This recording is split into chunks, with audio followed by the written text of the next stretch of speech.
when I was writing Beneath the Meth Moon, which is, the new young adult book that's about a girl who's addicted to meth, it was in terms of thinking about a young person addicted to drugs, and Toshi coming to this book when she's 14 and thinking, wow, how does mom know so much about this? But also having that experience of that world in a way that hopefully scares her away from drugs, but also makes her think about the bigger world and the greater good in a way that hopefully writing does for all people. But it is a tighter personal connection in terms of thinking about how my kids come to my writing. Yeah. I noticed that in a lot of your books you represent alternately configured families. And we just had Marriage Equality pass in New York State. I'm wondering how hard it is for you to sell stories that have that show children who have alternate realities. Ooh, it's a good question. I love the way you put that, alternate realities. I think it's not, it hasn't been a huge struggle in that way. I haven't really done like the two mom, two dad thing, so I haven't kind of pushed that boundary.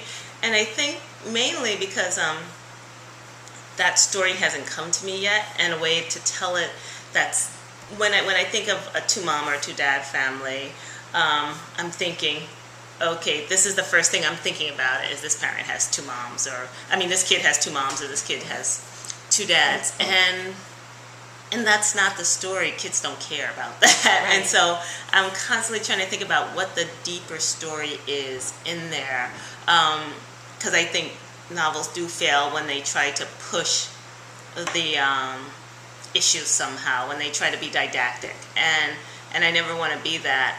But I do want to write about people who haven't historically been seen in literature, and I think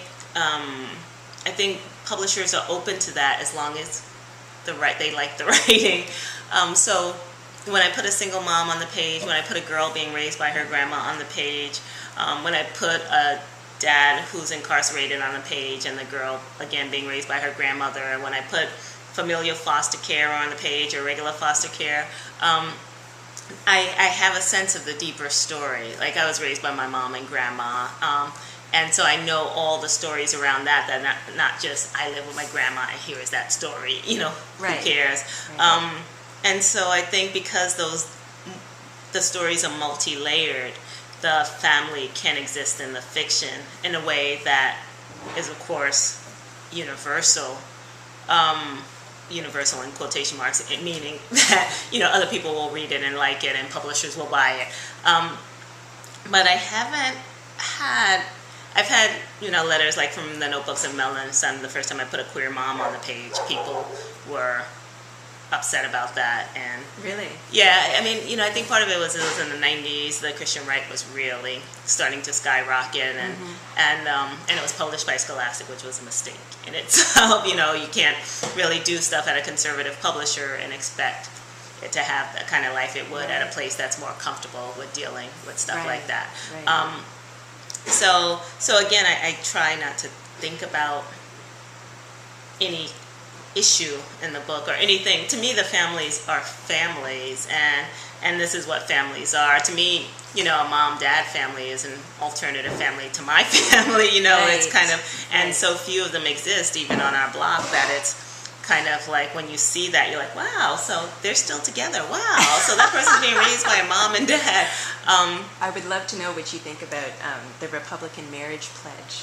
Have you heard about that? And it has a clause saying that African American children were more likely to be raised in a two-parent family under slavery than since President Obama's election in 2008. Oh man! Well, Republicans don't know what they're talking about. It's so ridiculous because in 10 years, of course, they're going to realize that wasn't the case. I think when you read something like The Warmth of Other Suns and they talk about the Negro migrant and Isabel Wilkerson.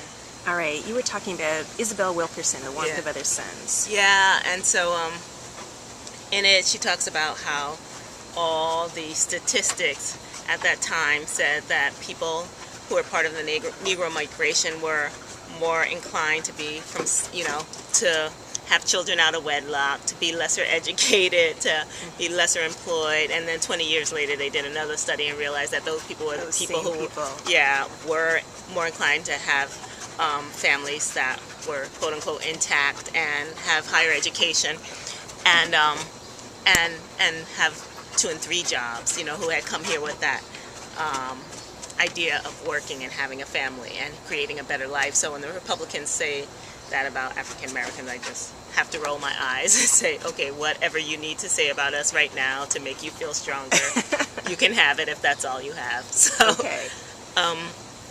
But it was funny because when I took Toshi with me to Virginia for the conference, I made her listen to The Warmth of Other Suns on audio. We were listening to it on the way down and on the way back up. And she was like, this is boring, this is so boring.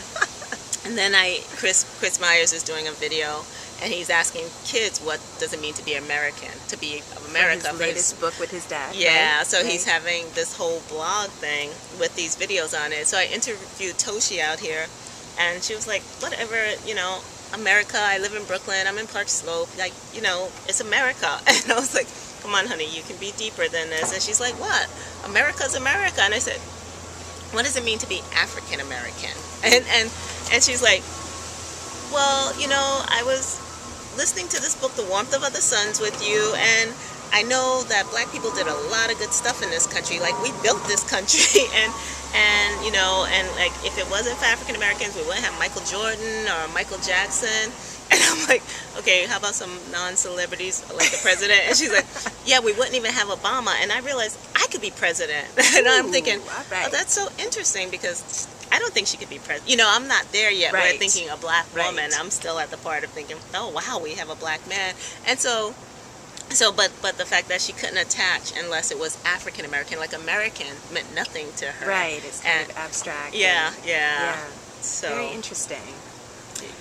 You have written more than 30 books about an incredibly wide range of experiences. You just mentioned some: foster care, teen pregnancy, witness protection program, police brutality, racial ambiguity, and incarceration. I noticed that many of your characters move from isolation or alienation to a place of belonging. How do you develop ideas for your books, and is there a particular overarching message that you want to send readers? It's interesting that you say they move from that isolation to belonging, because that's kind of what I did in my 30s. Mm-hmm. And so I think, I'm telling that story again and again in different ways, and constantly figuring it out maybe just a little bit more deeper than the last time. I don't think... And so basically, I start with the character, and the characters have always come to me first, and then figure out what it is they want and how they're going to get it. And basically I feel like so much of my life is asking them trying to figure out what they want through asking myself all of these questions. Who is this person? Where do they live? What do they look like? What kind of paradoxes in their lives? And in terms of a message, I never know even what the book's about until someone says to me, oh, I read your book about blah, blah, blah. And I'm like, oh, okay, that's what it's about. I feel like I'm so far removed from, I'm very much in the process of writing, but it's almost like being in a zone, really. And then with the characters and their world and creating their world. And by creating their world, I feel like what I do is I walk deeper into their world and start seeing it clearer and clearer with each revision. And then as the characters get more clarity and the book starts moving along and then finally finish, when I step back, I know I've written these characters, told this story, but I really never know what the story's trying to say, really.